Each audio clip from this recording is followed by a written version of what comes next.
What's up, guys? My name is Tracy L. I'm an animator / illustrator living in Los Angeles. Today, I'm going to be sharing with you a testimony to the California state legislator about the impact of AI on the Los Angeles economy and the creative economy and what's it been doing. This was a really great testimony. I think more artists need to step into a position to help educate local, state, and local leaders and politicians to understand the issues and how it's impacting the creative economy. We have to get the law involved if we're going to stop OpenAI and AI art from destroying the creative community. He's a really great example. I was really inspired by this. I mentioned in my last video that I will be writing to the White House about this specific issue, but I think it's very important that we all get boots on the ground and come together at a local and state governmental pressure against this. Like, we have to get the law involved. I'm gonna go ahead and let this play. It's a really great testimony. Let me know your thoughts in the comments below. Very much. Drew, if you could please pronounce your last name for me. It's Leung. Leung. Thank you very much. Proceed when ready. Thank you. Thank you, members of the California State Assembly, for having me here today.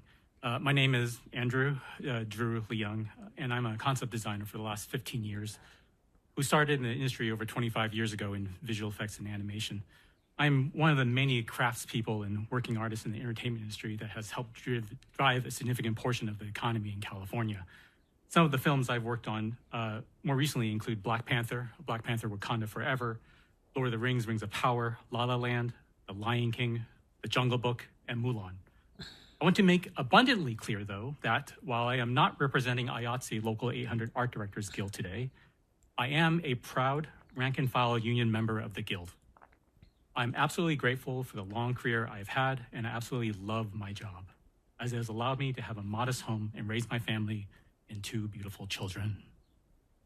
The following is a select example of some of the work I've done and how it ends up influencing what gets built and goes on the screen.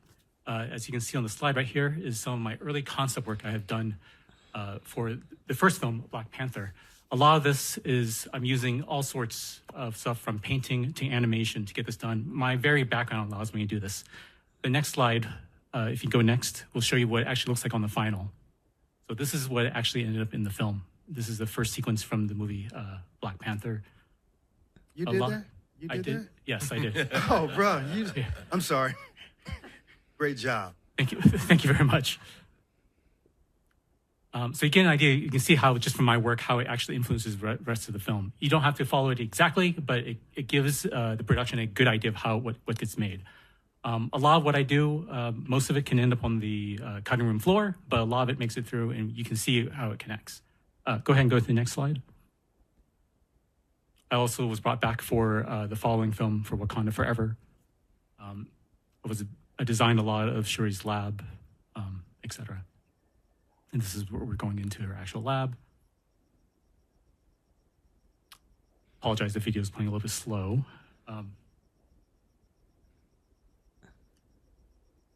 Anyways, let's go ahead and stop the slide. Thank you very much. One of the reasons why I've had such a long career is because I've always been at the forefront of technology and adapting to new tools that would not only speed up my process, but also allow me to break new boundaries in design that wasn't previously possible. Additionally, I am good at my job, not only because of the technology and tools I use, but because no matter what it is that I'm working on, I put my heart and my soul into it. I remembered it was while I was painting Mowgli, the young Indian boy who befriends Baloo in Jungle Book, that I decided that I wanted to propose to my wife and start a family. I remember it was when I was figuring out how Galadriel from Lord of the Rings, Rings of Power would scale the ice wall. It was when my wife had suddenly called me to the hospital for the arrival of my newborn son. A little over a year later, it was when I came up with the idea for the self-sustaining air bubble that would be controlled by Namor for the movie Wakanda Forever, that my wife would have her contractions, and shortly an hour later, I would be at the hospital again during COVID pandemic while my daughter decided to arrive just a little ahead of schedule. We make the best movies in California and consequently the world, because every one of my fellow union brothers and sisters put it all out there, laid bare on the silver screen. But never before in human history until the last several years has that very technology I'm using is now stealing my very own work, my heart and my soul, by scraping what I've done and regurgitating it back as cheap, poor imitation of what tech companies now sell as a product called AI, artificial intelligence. Never mind the fact that these companies have absolutely no knowledge on how the creative process in my field actually works. These companies are openly robbing hardworking, tax-paying Californians of their livelihood and relabeling it as a poor excuse for innovation. This is the greatest heist in the history of human intellect, and we are welcoming it by wasting it with billions of dollars in funding. To add further insult to injury, we are being told that this is inevitable and that we need to retool and retrain. But we have already retooled and retrained. Every one of my peers, including myself, know how to use it. If you can order a sandwich, you can use AI. If you can Google yourself, you can use AI. If you can string together consonant, vowel, consonant words, you know AI. And even if the answer is to take a different career path, name a single career right now where there isn't a lobbyist or a tech company that's actively trying to ruin it with AI. We are adapting and we are still dying. That being said, the decision of whether or not me and my fellow artists are working is not whether or not we are or we aren't using AI, but instead made by the producers and the managers who are actually controlling the hiring. There was a survey conducted by Civil Economics, commissioned by Concept Art Academy, the Nat Animation Guild, and quite a few other industry associations at the end of last year. Over 300 C-suite leaders, senior executives, and mid-level managers across 6 industries in the entertainment sector were given the opportunity to provide their input. 75% of survey respondents indicated that generative AI tools had supported the elimination of jobs in their business. Already, on the last project I just finished, they consciously decided not to hire a costume concept artist, not hire, but instead intentionally have the main actress's costume designed by AI. On another previous show, my time on the project ended sooner than I would have liked when the manager decided to have an entry-level assistant who was working at a fraction of my salary use AI. Mind you, this is a salary that has allowed me to be a homeowner in the city of Los Angeles. Now, even though I know how to use AI and can in fact build my own model needed, the decision was purely done to replace my job with a low-skilled and low-paid worker. The idea that AI would create new jobs is a complete lie and an utter myth. In the same study last year by Civil Economics, California faces a potential elimination of nearly 62,000 jobs by 2026.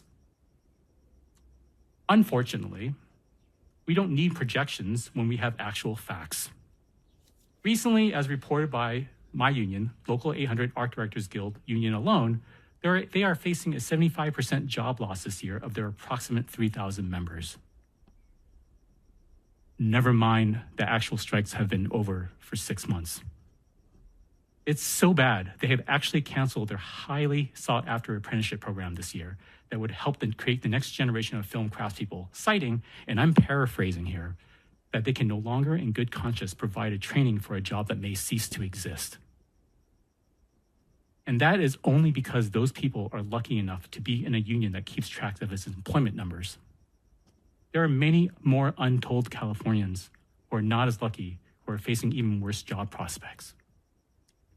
Did I mention that I'm also a lecturer at UCLA, University of California, Los Angeles, in the Theater, Film, and Television program? I literally last year had students tell me they are quitting the department because they don't see a future anymore. We are actively losing the next generation of hardworking Californians to machines. Machines, if it wasn't clear enough by now, that don't pay taxes. I hope that some of you who have college-aged children have better luck than some of my former students. A bot to replace creativity and dreams was never a tool any of us had ever asked for. It was never a problem any of us had ever asked to be solved. If this is innovation, and by adapting they mean get used to living in a car without a home, then this is not innovation at all, but a decimation of humanity itself and the complete annihilation of the great American dream. I would like to thank all the members of the California State Assembly here today I hope we all can act quickly and swiftly to stem this disaster. Unless everyone's ready to swallow the pill that is universal basic income, which, by the way, we will have absolutely no tax structure for in this scenario, a government that can no longer support its people due to a decimated population of working citizens, or figure out a way to incentivize utilizing California's most valuable resource, its working people, we are most certainly doomed. Thank you. Wow. Thank you very much, and appreciate you elevating heart and soul in the conversation, in your narrative. We have some of my colleagues who have just joined. I'm going to ask them to introduce themselves because I think it's important.